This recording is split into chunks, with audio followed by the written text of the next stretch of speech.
ರಾಜ್ಯದಲ್ಲಿ ಹೊಸ ಸಿಎಂ ಆಯ್ಕೆಗೆ ಸಂಬಂಧಪಟ್ಟಂತೆ ಇಂದು CLP ಮೀಟಿಂಗ್ ಇದೆ. ಈ ಬಗ್ಗೆ ಮಾತಾಡೋದಕ್ಕೆ ಈಗ ನಮ್ಮ ಜೊತೆಲಿ ಹಿರಿಯ ಕಾಂಗ್ರೆಸ್ ನಾಯಕರು ಸಚಿವರಾಗಿರುವಂತಹ ರಾಮಲಿಂಗಾರೆಡ್ಡಿ ಅವರನ್ನ ಮಾತಾಡ್ತೀನಿ ಅವ್ರನ್ನ. ಸರ್, ಈಗ ಹೊಸ ಸಿಎಂಗೆ ಸಂಬಂಧಪಟ್ಟಂತೆ ಇವತ್ತು CLP ಮೀಟಿಂಗ್ ಇದೆ. ಬಹುಶಃ ಅಧಿಕೃತವಾಗಿ ಅನೌನ್ಸ್ ಆಗಿಲ್ಲ, ಆದರೆ DK ಶಿವಕುಮಾರ್ ಅವರೇ ಅಂತಿಮ ಅನ್ನೋ ಒಂದು ಚರ್ಚೆ ಕೂಡ ಈಗ ನಡೀತಾ ಇರೋಂಥದ್ದು. ಏನಿದೆ ಸರ್, ಏನೀಗ ಅವರೇ ಫೈನಲ್ ಹೇಗೆ? ಈಗ ಶಿವಕುಮಾರ್ ಅವರೇ ಮುಂದಿನ ಮುಖ್ಯಮಂತ್ರಿ ಅಂತ ದೆಹಲಿನಲ್ಲೇ ತೀರ್ಮಾನ ಆಗಿದೆ. ಅದನ್ನು ಸ್ವತಃ ಮುಖ್ಯಮಂತ್ರಿಗಳಾದ ಸಿದ್ದರಾಮಯ್ಯನವರೇ ನಮಗೆ ತಿಂಡಿ ಕರೆದಿದ್ರಲ್ಲ ಮೊನ್ನೆ ಬೆಳಿಗ್ಗೆ, ಆವತ್ತು ಹೇಳಿದ್ದಾರೆ.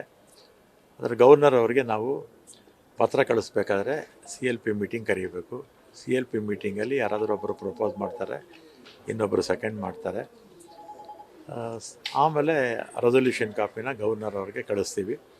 ಗವರ್ನರ್ ಅವರು ಕರೀತಾರೆ ಪ್ರಮಾಣ ವಚನಕ್ಕೆ.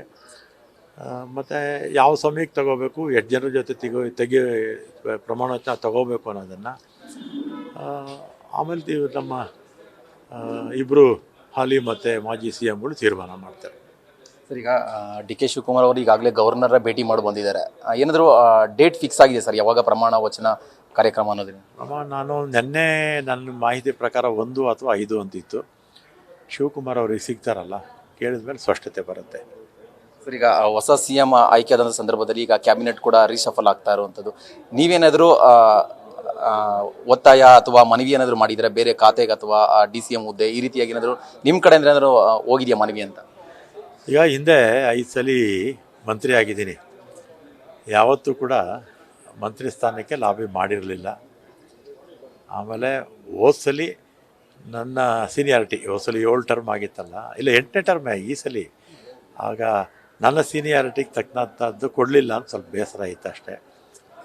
ಅದೇ ಈ ಸಲ ಮತ್ತು ಈಗ ಹೊಸ ಸರ್ಕಾರದಲ್ಲಿ ಅವಕಾಶಗಳಿರುತ್ತಲ್ಲ, ಕೊಡ್ತಾರೆ ಅಂತ ಭಾವಿಸ್ತೀನಿ. ಸರ್, ಈಗ ಮತ್ತೊಂದು ಕಡೆ DCM ಹುದ್ದೆಗಳ ಲೆಕ್ಕಾಚಾರ ಕೂಡ ನಡೀತಾ ಇರುವಂಥದ್ದು. ಅಂದರೆ 2ಕ್ಕಿಂತ 3 ಅಥವಾ 2 DCM ಹುದ್ದೆ ಸೃಷ್ಟಿ ಮಾಡಬೇಕು ಅನ್ನೋ ಒಂದು ಬೇಡಿಕೆ ಇದೆ ಅನ್ನೋ ಒಂದು ಮಾತಿದೆ ಸರ್. ನಿಜನಾ ಅಥವಾ 2-3 DCM ಹುದ್ದೆ ಸೃಷ್ಟಿಯಾಗೋ ಚಾನ್ಸಸ್ ಇದೆಯಾ ಅಂತ? ಈಗ ನಮ್ಮಲ್ಲಿ ಒಂದೇ ಜಾತಿ, 2 ಜಾತಿ, 3 ಜಾತಿ ಅಂತೇನಿಲ್ಲ. ಭಾಳ ಜಾತಿಗಳಿದೆ, ಭಾಳ ಸಮುದಾಯಗಳಿದೆ. ಎಲ್ಲ ಸಮುದಾಯಗಳು ಕೂಡ ಕೇಳ್ತಾರೆ. ಅದರಿಂದ ನನ್ನ ಅಭಿಪ್ರಾಯದಲ್ಲಿ DCM ಹುದ್ದೆ ಬೇಡ. ನಮ್ಮ ಸರ್ಕಾರ ಅಂತಲ್ಲ, ದೇಶದಲ್ಲಿ ಯಾವುದೇ ಸರ್ಕಾರಗಳಲ್ಲೂ ಕೂಡ ಅದು ಸಂವಿಧಾನಾತ್ಮಕ ಹುದ್ದೆ ಕೂಡ ಅಲ್ಲ. ನಮ್ಮ ಸರ್ಕಾರ ಇರ್ಬೋದು ಅಥವಾ ಬೇರೆ ಬೇರೆ ರಾಜ್ಯಗಳಲ್ಲಿರ್ಬೋದು, CM ಇದ್ಮೇಲೆ ಆಯಿತು, DCM ಹುದ್ದೆಗಳು ಬೇಕಾಗಿಲ್ಲ ಅಂತ ನನ್ನ ವೈಯಕ್ತಿಕ ಅಭಿಪ್ರಾಯ.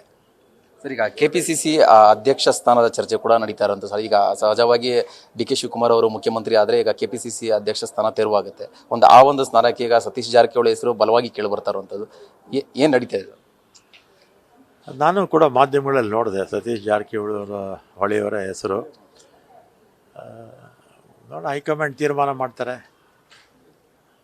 ಅಲ್ವಾ, ಯಾವ ಭಾಗಕ್ಕೆ ಕೊಡಬೇಕು, ಯಾವ ಸಮುದಾಯಕ್ಕೆ ಕೊಡಬೇಕು ಅನ್ನೋದನ್ನು ಇದು ಚುನಾವಣೆ ದೃಷ್ಟಿ ಇಟ್ಕೊಂಡು ಮಾಡಬೇಕಾಗತ್ತೆ, ಮಾಡ್ತಾರೆ. Thank you. ಎಸ್, ಇದು ರಾಮಲಿಂಗಾರೆಡ್ಡಿ ಅವರ ಅಭಿಪ್ರಾಯ ಅಂತ ಹೇಳಿದ್ರೆ ಈಗಾಗಲೇ ಎಲ್ಲ ಸಿದ್ಧತೆಗಳು ನಡ್ಕೊಳ್ತಾ ಇದೆ. ಅಂದರೆ ಆಂತರಿಕವಾಗಿ ಈಗ ಕಳೆದ ಸಂದರ್ಭದಲ್ಲಿ ಸಿದ್ದರಾಮಯ್ಯ ಅವರು ರಾಜೀನಾಮೆ ಕೊಡೋದಾಗಿ ಸಂಪುಟ ಸಹೋದ್ಯೋಗಿಗಳ ಜೊತೆ ಮಾತನಾಡಿದಂಥ ಸಂದರ್ಭದಲ್ಲಿ ಹೇಳಿದ್ದಾರೆ DK ಶಿವಕುಮಾರ್ ಅವರೇ ಮುಖ್ಯಮಂತ್ರಿ ಅಂತೇಳಿ. ಅದನ್ನು ಪ್ರೋಸೆಸ್ ನಡಿಬೇಕಾಗಿದೆ. ಇವತ್ತು CLP ಮೀಟಿಂಗ್ ಆಗ್ತಾ ಇದೆ. ಆ ಮೀಟಿಂಗಲ್ಲಿ ಅಧಿಕೃತವಾಗಿ ಅನೌನ್ಸ್ ಮಾಡ್ತಾರೆ ಅಂತೇಳಿ ಒಂದು ಮಾಹಿತಿಯನ್ನು ಕೂಡ ಈಗ ಕೊಡ್ತಾ ಇರುವಂಥದ್ದು. ಕ್ಯಾಮ್ರಾ ಪರ್ಸನ್ ಪ್ರವೀಣ್ ಜೊತೆ Bharath Krishnappa, news first, Bengaluru. News first, ನಿರ್ಭೀತಿಯಿಂದ ನಿಮ್ಮ ಪರವಾಗಿ.